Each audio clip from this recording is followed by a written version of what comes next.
Hello friends, આજનો જે lecture જે છે એ આના ગયા લેક્ચર યાની કે લેક્ચર નંબર 10 માં એક પાછળનો જે પોર્શન જે હતો આપણે ઘનફળનો આડછેદનું ઘનફળ અને જે આપણો નળાકાર જે છે એનું ઘનફળ આડછેદ વિશે આપણે સમજવાનું બાકી છે. આ લેક્ચરમાં આપણે આડછેદ વિશે સમજીશું અને જ્યાં ગયા લેક્ચરમાં આપણે એક નળાકારની વક્ર સપાટી અને કુલ સપાટીનું ક્ષેત્રફળ જોયું હતું. એમાં થર્ડ નંબરનું એક સૂત્ર બાકી છે નળાકારનું ઘનફળ. એ આજના આપણે લેક્ચરમાં જોશું, રાઈટ? તો આજના લેક્ચરનું જે મેં નામ આપેલું નથી કારણ કે આગળની જે સિરીઝ છે એ કન્ટિન્યુ છે. 10મા લેક્ચર પછી આ એક લેક્ચર આવશે અને પછી તમને 11મો લેક્ચર આવશે. ખ્યાલ આવી ગયો તમને? બરાબર. વચ્ચે જે છે પાછળનો એક ભાગ થોડો કટ થઈ ગયો છે ટેકનિકલ પ્રોબ્લેમના કારણે.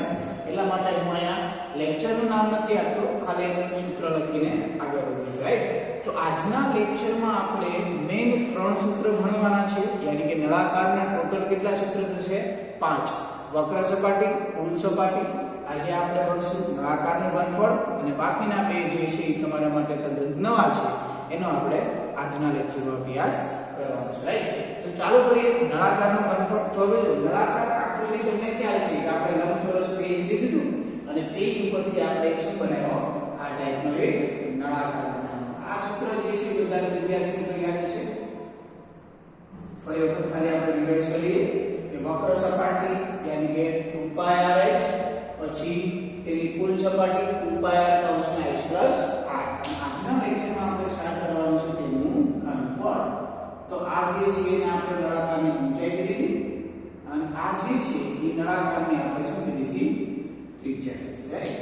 તો ઘનફળ મતલબ કે બેઝિક એની ડેફિનેશન જોઈએ તો અવકાશમાં રોકેલી જગ્યા. ઇટ મીન્સ કે બીજી એક આપણે વ્યાખ્યા આપી હોય તો એ પણ આપી શકીએ કે ભાઈ તળિયાનું ક્ષેત્રફળ અથવા પાયાનું ક્ષેત્રફળ એને ગુણ્યા ઊંચાઈ. ધારો કે તમે કોઈ પણ એક રૂમમાં બેઠા છો, રાઈટ? તો હું અહીંથી આમ પાણી આવવા દઉં છું તો પાણી જે પહેલું ક્યાં જશે? સપાટી ઉપર જશે, રાઈટ કે નહીં? ઓકે, તો પહેલા જે છે શું થશે? જે સપાટી છે, સપોઝ આપણે રૂમમાં બેઠા છીએ તો રૂમમાં હું પાણી નાખું છું, બરાબર? ઉપરથી પાણી આવે છે તો પહેલી જગ્યા કોણ રોકશે? આખી સપાટી કમ્પ્લીટ ભરાશે. અને સપોઝ આ મારી સપાટી છે, સપાટી ભરાતી ક્યાં લગી જશે? એક્ઝેક્ટ આની ઊંચાઈ લગી, બરાબર? જો અહીંથી પાણી ભરાય ક્યાં જશે? સ્ટ્રેટ અહીં લગી. અને જો હજી ઉપર જશે મતલબ કે ઉપર નહીં ક્યાં જશે? પાણી ઢોળાઈ જશે. ખ્યાલ આવ્યો કે ના આવ્યો? રાઈટ? તો આ જે છે બેઝિક કોન્સેપ્ટ જે છે ખાલી સૂત્રનો સમજવા માટે કે ભાઈ તળિયાનું ક્ષેત્રફળ એને ગુણ્યા ઊંચાઈ. કેમ કે સપોઝ પહેલા જો ડાયરેક્ટ પાણી આવે છે તળિયાની જગ્યા રોકે છે. તળિયું યાની કે મારું તળિયું શું છે? તો અહીંયા જે તળિયું મારું વર્તુળ છે તો આ વર્તુળનું ક્ષેત્રફળ શું થાય? πr² થાય. ઊંચાઈ કેટલી છે? તો ધારો કે 10 છે, 5 છે, અહીંયા આપણે રેન્ડમલી કોઈ લઈ લીધી h. તો આ h મતલબ કે શું થઈ મારી ઊંચાઈ? યાની કે તળિયાનું ક્ષેત્રફળ. પહેલા સૌપ્રથમ તળિયું ભરાશે, પછી ઊંચું જશે કેટલું? h લગી જશે. તો એ શું થઈ ગયું? તળિયાનું ક્ષેત્રફળ એને ગુણ્યા ઊંચાઈ. એ જ મારું શું થઈ ગયું? ઘનફળ. બેઝિક સૂત્ર છે વિદ્યાર્થી મિત્રો. ઓકે, તો ચલો આપણે જોઈએ. થર્ડ નંબરનું સૂત્ર અહીંયા લખું છું. નળાકારનું ઘનફળ બરાબર શું થાય? તો કે તળિયાનું ક્ષેત્રફળ વત્તા ઊંચાઈ. તળિયું મતલબ કે મારું શું છે? વર્તુળ છે. તો આપણે લખી શકીએ વર્તુળનું ક્ષેત્રફળ એને ગુણ્યા વત્તાની આ શું છે? ગુણાકાર છે, રાઈટ? એને ગુણ્યા ઊંચાઈ તરીકે આપણે h લઈએ. વર્તુળનું ક્ષેત્રફળ તો તમને ખ્યાલ જ હોવું જોઈએ શું આવે છે? તો કે πr² એને ગુણ્યા h. તો હવે મારું ઘનફળ થઈ ગયું πr² h. તો તમારે આ વસ્તુ યાદ રાખવાની છે વિદ્યાર્થી મિત્રો કે ભાઈ નળાકારનું ઘનફળ એટલે શું થશે? πr² h. આ હતું આપણું એક બેઝિક સૂત્ર જે હવે તમને આવડ્યું. ખાલી એક વસ્તુ યાદ રાખવાની, ઘનફળ મતલબ કે શું? તળિયાનું ક્ષેત્રફળ એને ગુણ્યા ઊંચાઈ. ક્યારે? જ્યારે કંઈ આવો આકાર આવે છે ત્યારે. સપોઝ હું વર્તુળ લઈ લઉં અથવા હવે ગોલક લઉં તો ગોલકમાં તળિયું કયું લઉં કોઈ જ ખબર પડે નહીં. તો એના માટે કોઈ બીજી મેથડ છે એ આપણે નવા જ્યારે લેક્ચર જ્યારે એ ટોપિક ચાલુ કરશું ત્યારે આપણે શીખીશું, રાઈટ? પણ આ વસ્તુ ખાસ યાદ રાખવાની છે કે સૌપ્રથમ પહેલામાં પાણી ભરીએ તો પાણીની જગ્યા પહેલા તળિયું રોકે અને જેમ ઊંચાઈ જાય તો તો અહીં લઈને એની ઊંચાઈ છે, તો આ બંનેનો ગુણાકાર એ જ મારો શું થશે, ઘનફળ થશે, રાઈટ? ઓકે, તો હવે આપણે વાત કરતા હતા ગયા લેક્ચરમાં જે થોડો ક્વેશ્ચન જે આપણે પોઈન્ટ જે હતો એ કટ થઈ ગયો છે, જેનું નામ હતું આડછેદ વાળો નળાકાર, રાઈટ? હવે તમને એમ થાય છે કે આવો આડછેદ વાળો નળાકાર, આ બધી બેઝિક વસ્તુ તમે 8મા 7મા 8મા ધોરણમાં ભણીને આવ્યા છો, રાઈટ? પણ આડછેદ વાળો જે નળાકાર છે એ આડછેદ વાળો નળાકાર તમારે માટે આ વખતે નવો છે. આડછેદ વાળો નળાકાર ઇટ મીન્સ કે શું, તો કે જે નળાકારની જાડાઈ આપેલી હોય, તમને શું આપેલી હોય, જાડાઈ. ધારો કે તમે આપણે ઉદાહરણ તરીકે લઈએ તો પાણીની પાઇપ લઈ શકો, કોઈ પીવીસીની પાઇપ પણ લઈ શકો છો, લોખંડની પાઇપ પણ લઈ શકો છો, રાઈટ? તો જે જાડાઈ વાળો જે નળાકાર છે, જેની કંઈક આપણે નામ જાડાઈ હોય અને વચ્ચે ખાલી જગ્યા હોય, જેથી કરીને એમાં જે હવા છે, પાણી છે, બધું પસાર થઈ શકે, રાઈટ? તો જે જાડાઈ વાળો જે નળાકાર છે એને આપણે શું કહેવામાં આવે છે, આડછેદ વાળો નળાકાર. બરોબર વિદ્યાર્થી મિત્રો, આ એક તમારા માટે નવો છે, તો ખાસ ધ્યાન રાખજો.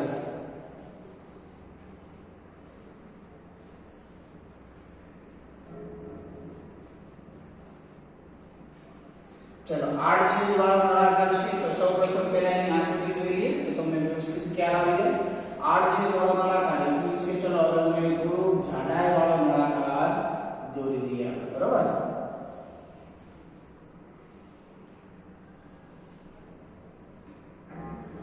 ચલો આ એક તો સિમ્પલ નળાકાર થઈ ગયો, તો આમાં આડછેદ વાળો કઈ રીતના, હવે આપણે એ નળાકારની જાડાઈ દર્શાવીએ.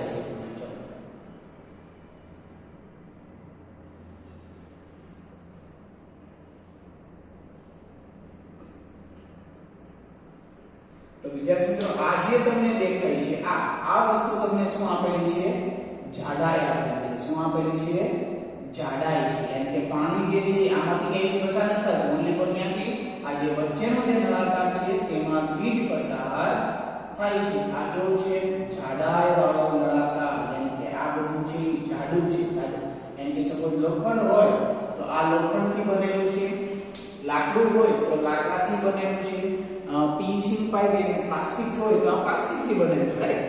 તમને એમ કે જો આ સિમ્પલ મિનિંગમાં આપણે ઉદાહરણ સમજવું હોય, ધારો કે પેન્સિલ છે તો પેન્સિલની અંદર જે ઓલી બ્લેક કલરનું જે ગ્રેફાઇટ આવે છે, એ જો હું ગ્રેફાઇટને કાઢી નાખું તો તમે જોશો ને તો અંદરનો ભાગ ખાલી હશે, બાકી શું છે, આ જાડાઈ તમને દેખાડેલી છે. આ શું છે, જાડાઈ દેખાડી છે. તો ઈ જે નળાકાર જે છે એ કેવો નળાકાર છે, આડછેદ વાળો નળાકાર. આપણે આ આડછેદ વાળો નળાકાર ભણીએ છીએ શું કામ, એ તમને ક્વેશ્ચન થવો જોઈએ, કેમ કે ઓલરેડી મારી પાસે એક નળાકાર તો હતો, તો આ નળાકાર ભણવાની જરૂર છે. તો કે ચલો પહેલા થોડું આનું લખી લઈએ કે શું આવે છે આ. તો કે નળાકારની ઊંચાઈ જે છે આમાં આપણે જોઈ શકો છો કે જાડાઈ જે છે, જાડાઈ આટલી છે, બરાબર? પણ ઊંચાઈ જે છે ક્યાંય ફરક પડશે નહીં. હવે અહીંથી લઈને અહીંની ત્રિજ્યાને ધારો કે મોટી ત્રિજ્યા આપી, એક્ઝેક્ટ સેન્ટર પોઈન્ટ આપણે લઈ લીધું છે, નળાકારનું સેન્ટર પોઈન્ટ વચ્ચે છે આ, તો એ સેન્ટર પોઈન્ટ થી આની ત્રિજ્યા જે છે તો મોટી છે, એને હું ધારો કે કેપિટલ R કહી દઉં, અને આ જે ત્રિજ્યા છે અહીંથી લઈને અહીંયા લઈ એને હું કહી દઉં છું સ્મોલ r. શું કહી દઉં છું, સ્મોલ r. તો ક્યારેક જો રકમમાં તમને આડછેદ વાળો નળાકારનો ઉલ્લેખ ના કરે તો તમારે સમજી લેવાનું કે જો મારી પાસે r અને અંદરનો r અને બહારનો એટલે કે અંદરની ત્રિજ્યા અને બહારની ત્રિજ્યા, અથવા અંદરનો વ્યાસ અને બહારનો વ્યાસ આપેલો હોય તો એ જે નળાકાર જે છે કેવો નળાકાર છે, આડછેદ વાળો નળાકાર છે. આપણે જોતા હતા કે ધારો કે પેન્સિલની અંદર જે ગ્રેફાઇટ કાઢી નાખીએ કે આખું જે પેન્સિલ જે છે લાકડાની થઈ, રાઈટ? તો એમાં તમને એમ કહી શકે ભાઈ લાકડાનું દળ કેટલું, અથવા તમને કોઈ લોખંડની પાઇપ આપી દી છે તો એ લોખંડની પાઇપનું દળ કેટલું છે, અથવા તમને એમ કહી શકે પાઇપ જે છે એને મારે બહાર પણ રંગ કરવો છે, અંદર પણ રંગ કરવો છે, અને ઉપર જે જાડાઈ છે ત્યાં પણ રંગ કરવો છે, તો એના માટે એનું પૃષ્ઠફળ મેળવવું જોઈશે, રાઈટ? તો આવા ઘણા બધા ક્વેશ્ચન જે છે આપણે એક્સરસાઇઝમાં સોલ્વ કરશું એટલે તમને વધારે ખ્યાલ આવશે, રાઈટ? તો આ જે છે નળાકાર, તો એનું આપણે કુલ પૃષ્ઠફળ લઈ, તમને વક્ર સપાટીનું ક્ષેત્રફળ તો ખ્યાલ છે, રાઈટ? આ નળાકારની જે છે આડછેદ વાળો નળાકાર, એની સપાટી કેટલી હોય છે, એક તો બહારની સપાટી આવે છે પ્લસ અંદરની સપાટી આવે, એટલે બે સપાટી તો થઈ ગઈ. હવે એક વસ્તુ મેઈન બાકી રહી કઈ, તો કે આ જાડાઈ. કઈ, તો કે જે આ જાડો, સપોઝ આ નળાકાર બંધ છે, રાઈટ? તમે આની વચ્ચે અંદર ઇમેજિંગ ખાલી કરી લો કે ખાલી છે. તો આ જે બોર્ડર જે જાડાઈ વાળી છે એ જાડાઈ ઉપર તો કલર કરવાનો કે નહીં કરવાનો, રાઈટ? તો નળાકારનું જ્યારે કુલ પૃષ્ઠફળ, તો આપણે સિમ્પલ મિનિંગમાં નળાકારનું કુલ પૃષ્ઠફળ લેતા હતા ત્યારે આપણે તળિયાનું ક્ષેત્રફળ અને મથાળાનું ક્ષેત્રફળ એડ કરતા હતા. તો સેમ ટુ સેમ આમાં પણ તળિયાનું ક્ષેત્રફળ અને મથાળાનું ક્ષેત્રફળ એડ કરવાનું છે. પણ એક વસ્તુ વિદ્યાર્થી મિત્રો ખાસ યાદ રાખજો કે જ્યારે આપણે આડછેદના નળાકારનું કુલ પૃષ્ઠફળની વાત કરીએ છીએ ત્યારે બે સપાટી, બહારની, અંદરની અને ત્રીજો મેઇન પોઈન્ટ પાયાના ક્ષેત્રફળનો તફાવત. પરંતુ જ્યારે બહારની સપાટી લઈએ છીએ ત્યારે ત્રિજ્યા 12મી આવે, અંદરની સપાટીની ત્રિજ્યા લઈએ છીએ ત્યારે ત્રિજ્યા કઈ આવશે? અંદરની સપાટીની. બરાબર? આ ખાસ મેઇન કોન્સેપ્ટ જે છે આ તમારે સમજવાનો છે. ઓકે, તો સૌપ્રથમ આપણે વાત કરીએ 4th નંબરનું સૂત્ર કે ભાઈ આડછેદવાળા નળાકારનું કુલ પૃષ્ઠફળ. આડછેદવાળા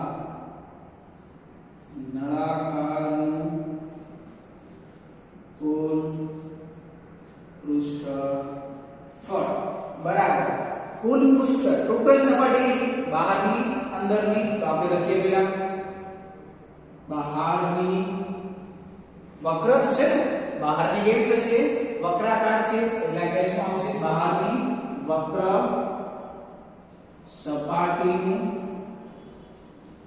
ક્ષેત્રફળ વત્તા અંદરની વક્ર સપાટીનું ક્ષેત્રફળ.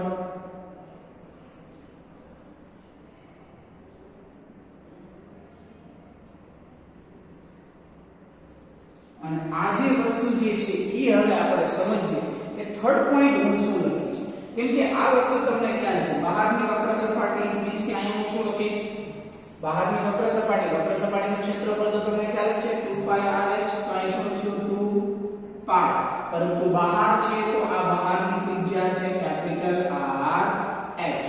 તમને એમ થાય કે સર મારે કેપિટલ R ની R1 R2 લેવા છે તો પણ તમે લઈ શકો છો. R1 બહાર કહી દો, R2 અંદર કહી દો, તો ત્યારે બહારની વાત થાય છે ત્યારે R1 લેવાનું, અંદરની વાત થાય છે ત્યારે R2 લેવાનું, રાઈટ? h તો બંને માટે સેમ છે, h તો કોઈ ફરક છે નહીં. હવે અંદરની વક્ર સપાટી લઈએ તો 2 પાઈ r કેવો આવશે? સ્મોલ h વત્તા. હવે આને કેમ ખાલી રાખ્યું છે એ હવે સમજીએ. જ્યારે આપણે આની કુલ સપાટીની વાત કરતા હતા ત્યારે નીચેનું ક્ષેત્રફળ અને ઉપરનું ક્ષેત્રફળ જે તળિયાનું છે એડ કરતા હતા. તો સેમ ટુ સેમ આનો જે પાયો જે છે અથવા જે આપણે તળિયું કહીએ છીએ એ હવે સમજીએ, રાઈટ? તો સપોઝ હું કહું છું પાયો. તો પાયાનું આ જે પાયો છે આ નળાકાર આડો છે ને, તો હું તમને આમ કરીને દેખાડું છું કે પાયો એક્ઝેક્ટલી કઈ રીતે દેખાશે, રાઈટ? ચલો તો આપણે સમજીએ. તો પાયો પણ એનો વર્તુળાકાર છે. આ એક વર્તુળ છે અને એની અંદર એક વર્તુળ છે, મારું બીજું વર્તુળ. અને મારી જાડાઈ કઈ થઈ જશે વિદ્યાર્થી મિત્રો? તો આ જે છે મારી શું થઈ ગઈ? જાડાઈ. ખબર પડે છે કે નહીં?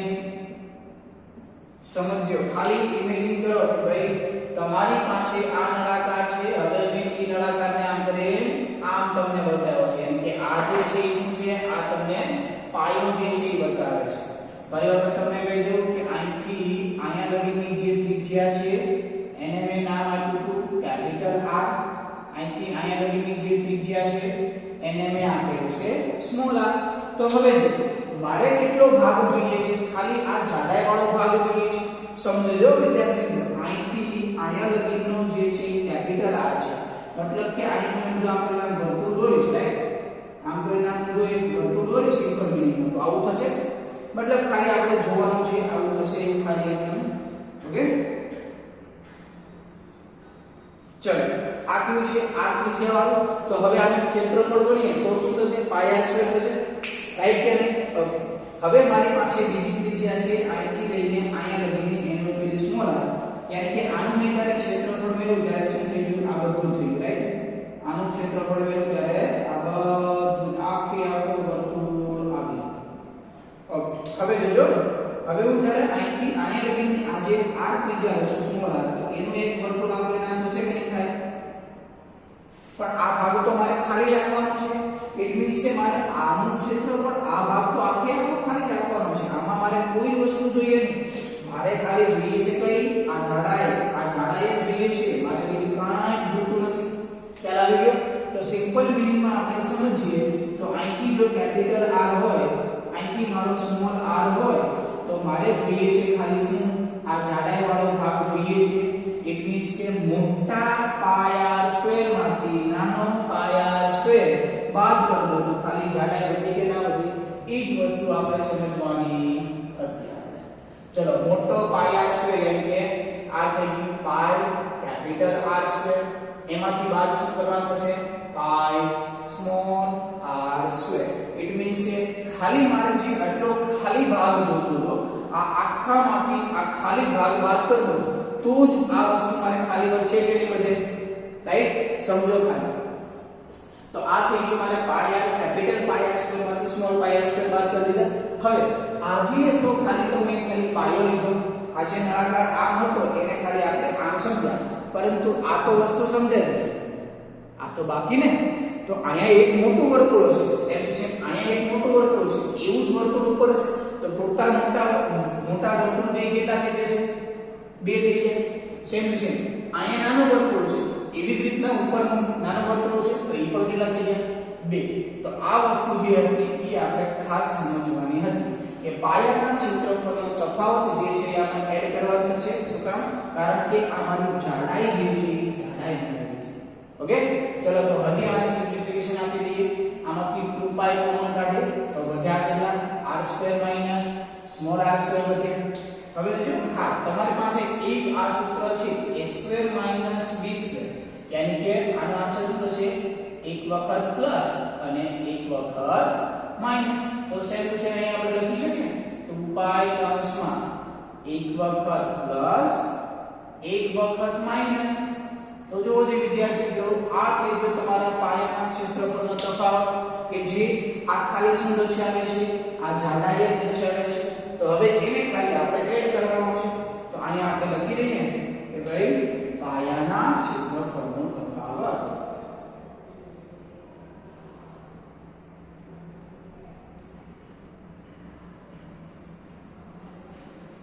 અને અહીં એડ કોણ થશે? પાયાના ક્ષેત્રફળનો તફાવત એટલે કે આ ક્યાં હોય 2π કૌંસમાં કેપિટલ R માં plus small r capital R minus small r. આ આકૃતિ વિદ્યાર્થી મિત્રો જોઈ લેજો, દોરવી હોય તો આની સાઈડમાં તમે દોરી શકો છો જેથી કરીને તમને વધારે સમજે. ઓકે, ચલો હવે આ થઈ ગયું મારું મેઈન સૂત્ર. તો તમારે એક્ઝામમાં પૂછાય અથવા તમારો દાખલો પૂછાય તો તમે લખી શકો છો કે r છેદવાળા નળાકારનું કુલ પૃષ્ઠફળ એમ કે બહારની વક્ર સપાટીનું ક્ષેત્રફળ, અંદરની વક્ર સપાટીનું ક્ષેત્રફળ ને પાયાનો તફાવત. પરંતુ ઘણા ખરા વિદ્યાર્થીઓ ક્યાં ભૂલ કરે છે? ખાલી આ કરી નાખે છે πr² -πr². પણ πr² -πr² એટલે કે ખાલી તળિયો જો ઉપરનું તો બાકી છે, કેમ કે બે વખત આવશે એટલા માટે મારે 2πr² અને 2πr² બાદ કરવું પડશે, રાઈટ? હવે આને થોડું આપણે સાદુરૂપ આપી દઈએ. તો આ સાદુરૂપ આપવા માટે આપણે જોઈએ તો જોવો જોઈએ સપોઝ આ બંનેમાંથી કોમન કાઢો તો 2π આમાં છે, 2π આમાં છે, h પણ આમાં છે, h પણ આમાં છે. શું કોમન નીકળશે? 2π h કોમન કાઢીએ તો અહીંયા ખાલી વધ્યો મારી પાસે કેપિટલ R, પછી આ થઈ ગયા પ્લસ અને આમાં વધ્યો મારી પાસે સ્મોલ r. આ વસ્તુ જે છે એટલે એમને લખી દઉં છું હું કેપિટલ R અને capital R minus small r. હજી પણ મારી પાસે બે ટર્મ થઈ ગઈ, એક આ આખી ટર્મ અને એક આ આખી ટર્મ. હજી એમાંથી કોમન નીકળે છે. જોવો જી 2π આમાં છે, 2π આમાં છે, r + r આમાં છે, r + r આમાં છે. હજી કોમન કાઢો જી તો કે આ થઈ ગયા 2π કોમન નીકળ્યા r પ્લસ સ્મોલ r અને કાઉન્સમાં વધ્યા મારી પાસે h. પછી આમાં મારી પાસે 2π કોમન નીકળ્યા, r પ્લસ કોમન નીકળ્યા, અહીં ખાલી કોણ વધ્યા? અહીંયા પ્લસ આ વધ્યો ખાલી r માઈનસ સ્મોલ r. તો આ વિદ્યાર્થીઓ તમારું છે ગયું ફાઇનલ સૂત્ર 2π કૌંસમાં capital R plus small r એના કૌંસમાં h plus capital R minus small r. તો તમારે બે સૂત્ર યાદ રાખી શકો છો, બહારની અંદરની પાયાની. જો તમને ડાયરેક્ટ મેળવવાનું કે અથવા નાનો ક્વેશ્ચન એટલે બે માર્ક્સનો ક્વેશ્ચન કે ભાઈ h આટલો છે, r આટલો છે, સ્મોલ r આટલો છે, કુલ પૃષ્ઠફળ મેળવો તો ડાયરેક્ટ તમે આ સૂત્ર યાદ રાખી શકો છો જેથી કરીને તમને ઈઝી પડશે. ઓકે, ફોર્થ નંબરનું સૂત્ર જે હતું આપણે કમ્પ્લીટલી સમજી ગયા. ના ખબર પડે તો ફરી વખત વિડિયો રિવાઇન્ડ કરીને જોઈ લેજો. તો તો અત્યારે લગીને આપણે ખાલી વાત કરી કે જ્યારે આડછેદની નળાકારને બહારને કલર કરવો હોય, અંદર કલર કરવો હોય, ઉપરની જે જાડાઈ ઉપર કલર કરવો હોય તો આપણે એને કલર કરવાનું સૂત્ર યાની કે કુલ પૃષ્ઠફળ આપણે મેળવી લીધું. હવે હું એમ કહું કે ભાઈ એમાં લાકડું કેટલું સમાયેલું છે, અથવા લોખંડ કેટલું સમાયેલું છે, અથવા પ્લાસ્ટિક કેટલું સમાયેલું છે, રાઈટ? એ આડછેદના નળાકાર માટે યાની કે હું એમ કહું કે એમાં લોખંડ જે લાકડું જે છે, લાકડાનું દળ કેટલું, ઇટ મીન્સ કે એનું ઘનફળ મેળવવું છે. પેન્સિલની અંદર ગ્રેફાઇટ કાઢી નાખો, પછી જોવો જે આડછેદવાળો નળાકાર છે તેમાં લાકડું કેટલું વપરાણું હશે. તો ઇક્વેશન મેળવવા માટે મારે શું મેળવવું પડે? આડછેદનું ઘનફળ. આપણે જોયું કે આમાં પાણી કેટલું સમાય, હવા કેટલી સમાય, તો એના માટે ઘનફળ મેળવ્યું. તો સેમ ટુ સેમ આ જાડાઈ વાળો જે દળ જે છે, આ જાડાઈ જે છે, આ જાડાઈ એમાં લાકડું કેટલું સમાય, કે ભાઈ લોખંડની પાઇપ હોય તો લોખંડ કેટલું સમાય. તો એવા બધા ક્વેશ્ચનને સોલ્વ કરવા માટે આપણે આ 5th નંબરનું સૂત્ર છે કે ભાઈ